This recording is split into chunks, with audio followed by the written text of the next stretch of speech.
Hey, what's up, everybody? This is Tony Oxford. Some of you at the racetrack know me as Kyle. This is the Baloney Burger Podcast, powered by Performance Center Racing Warehouse, and this is our first attempt at a YouTube video. Our guest tonight is going to be Layne Riggs. So if you're a Layne Riggs fan or a fan of the show, do us a favor and hit that subscribe button. Comment in the comment section if you got a comment, and share it so all your friends know about it. Thanks. Hope you guys enjoy.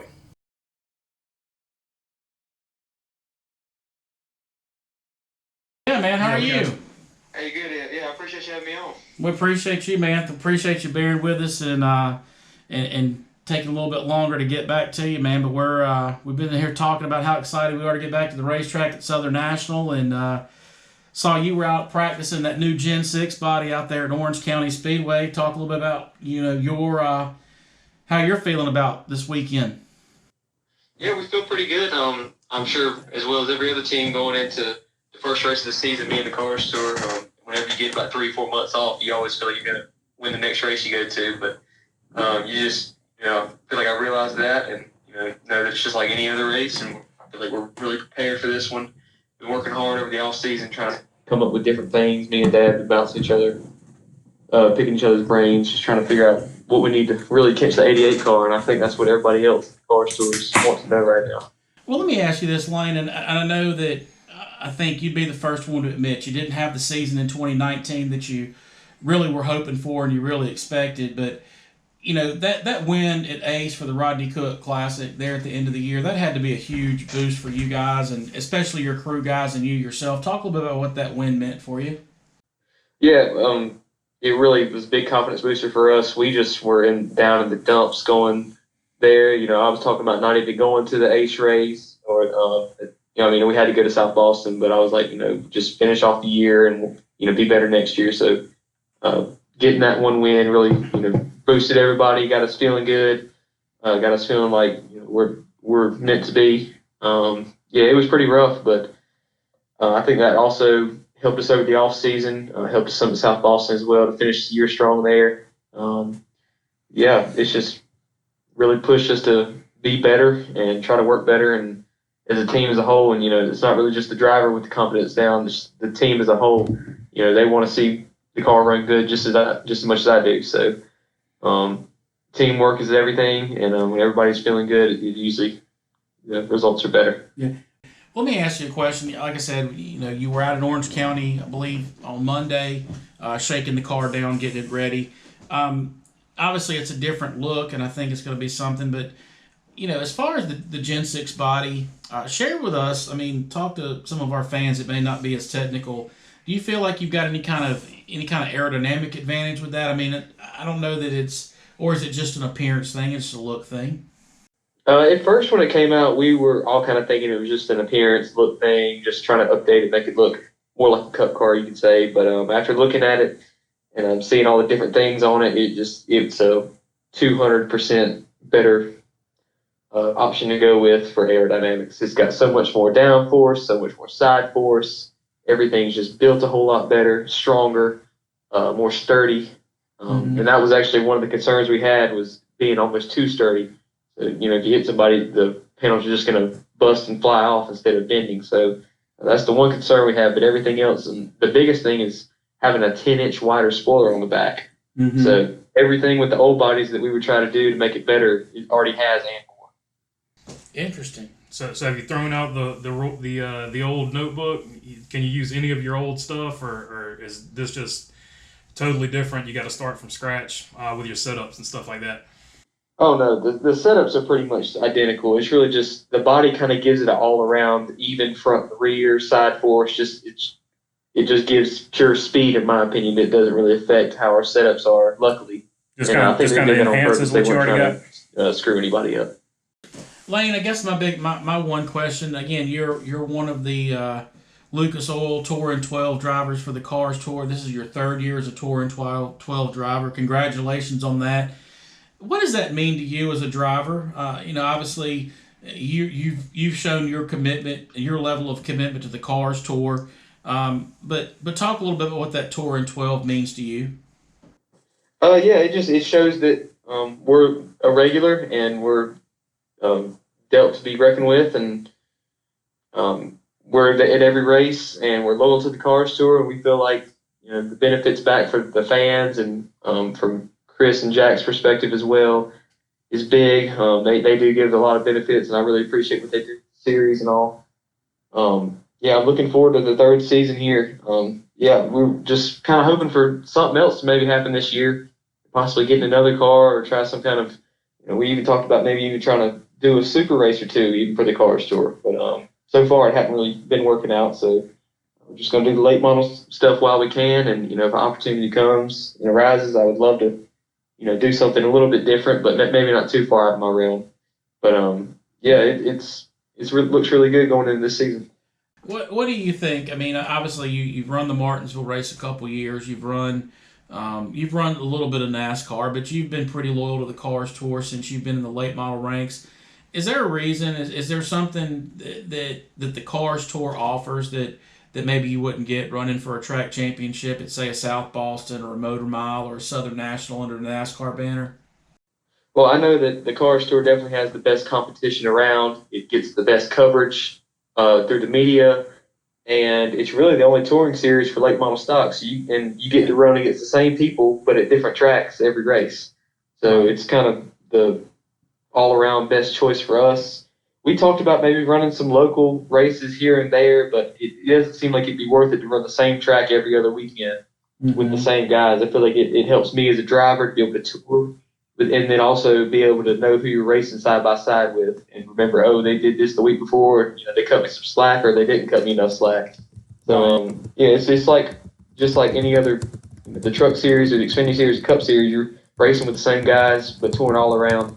For them it's the country, but for us it's the region. And for late model stock, the region's just as big as the country. So Right. It's really fun to travel to different tracks, but then, like I said, to run with the same people, that's just the biggest one plus. Well, and as you said that, I think about that. I agree with you 100%. I think the Cars Tour by far is the best series. It's the best thing in racing, in my opinion, right now, as far as a touring division. The competition, I think the way the tours run is top notch, first class.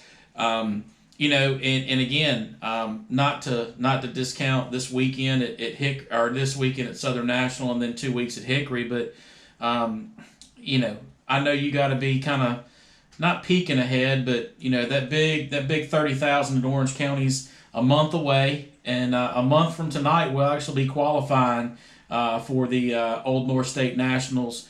What are your thoughts on that particular race being right there in your backyard? It's everything. That seems like, kind of looking at it as, that's my opportunity to make something, to get my name out there. I know that the Orange County, I know it like the back of my hand. I've ran there more than any other racetrack. And last year we kind of struggled a little bit. I know we had a good car and all, and then we got the tire blown and hit the wall, but I didn't really feel like we were in contention to win the race at all. So we even went and tested for that race last year. Felt like we were really good, and then we showed up, and just the competition level was so high. Everybody came with their best pieces, and definitely brings out the best from the sticks to come battle for 30,000 somewhere that everybody gets to run on a local basis versus somewhere like Martinsville where you only get to see it once a year. So definitely, it was pretty surprising when I heard about it the first time, and I'm glad that it's going to keep going.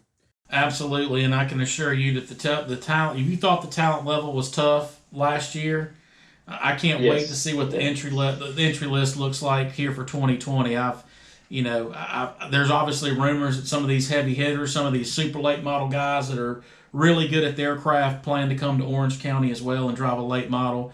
And like I said, I think it's by far. I think Martinsville's Martinsville, and I get that, but I feel like that what the Cars Tour's done with this race, and I'm really excited to get back out there, and I know you are as well. So, what is it going to take? I know, obviously, I don't think I'm saying anything out of line here. I think a championship here in the Cars Tour is probably the ultimate goal for you. But,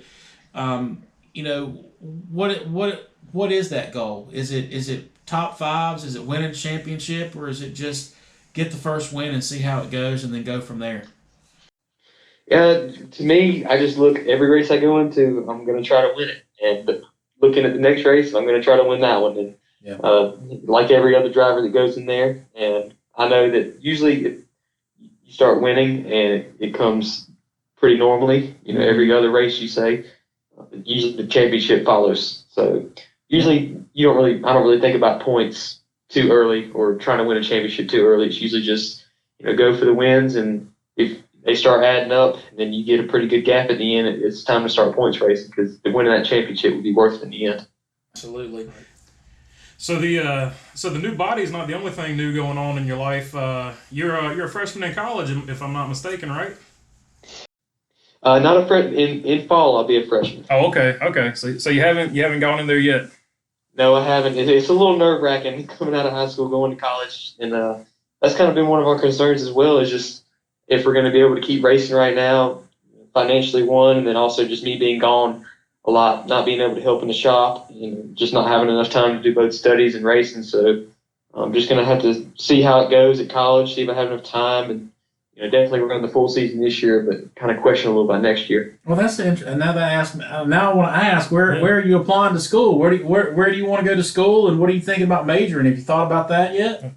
Yep, I've been accepted into UNC at Charlotte, and they've actually accepted me into the mechanical engineering department. Oh, nice. So nice. I think that's my final decision of where I'm going to go. Awesome, man. Well, I know one of your fellow competitors, Ryan Repkos, I believe he's in that program and speaks very highly of it. So, and I know several other people in the racing industry that have gone through that program and done really well. So I think if racing is something that you want to do, continue to do as a profession, I think that's absolutely the right choice. So congratulations on the admission, man. That's awesome. Appreciate that. Thank you. And then also I was thinking about, it doesn't have to be specifically racing as well. If I wanted to branch out eventually, mechanical engineering, I could end up building robots one day, Yeah. Oh, yeah. And it's a pretty good paycheck that goes with that degree. I'll go ahead and tell you. Yeah, I know that. That's another bonus. Cool. Might be able to pay for my own racing. That's right. I'm sure Dad would be okay with that, by the way. Oh, I'm sure he would be fine with that. So, well, hey, man, I don't want to take up too much of your time. We really appreciate you coming on. I do want to give you the opportunity. It takes a lot of people to get that race car to the racetrack, and a lot of sponsors. I want to give you an opportunity to thank those individuals while you're here on the Baloney Burger podcast. Yeah, the people that have helped us through the past couple of years, they Per-Year Tank Lines, Remedy Against Construction, Turner Asphalt, Gary Creech with Creech Heating and Air, Jacobs Glass Company, new sponsor this year, United Auto Parts, Walker Auto Parts as well, DreamWorks Motorsports, and Glen Tire Sales. They've all, a lot of them have been with me since the beginning, and they've been loyal, and I appreciate that from them. Hopefully in the future, it'll keep going. Awesome, man. Well, our last question I'll ask you, and I'll let you go. What does it take to park that 99 in Victory Lane on Saturday afternoon? We don't really know yet. we actually went and watched the Thanksgiving Classic race last weekend when Bobby and Lee put on one of the best battles I've seen at Southern National ever. Yeah. And the one thing I saw was save. If you can save enough and you can stay on the bottom, you got a pretty good shot to win it. So hopefully I got a good enough car where I can put myself in contention. Awesome, man. Sounds good. Well, Layne, we appreciate the time, bud. I'll definitely catch up with you on Friday at practice, and we really appreciate you being on, man. We'll see you on Friday. All right, appreciate it. Thanks, Layne. All right.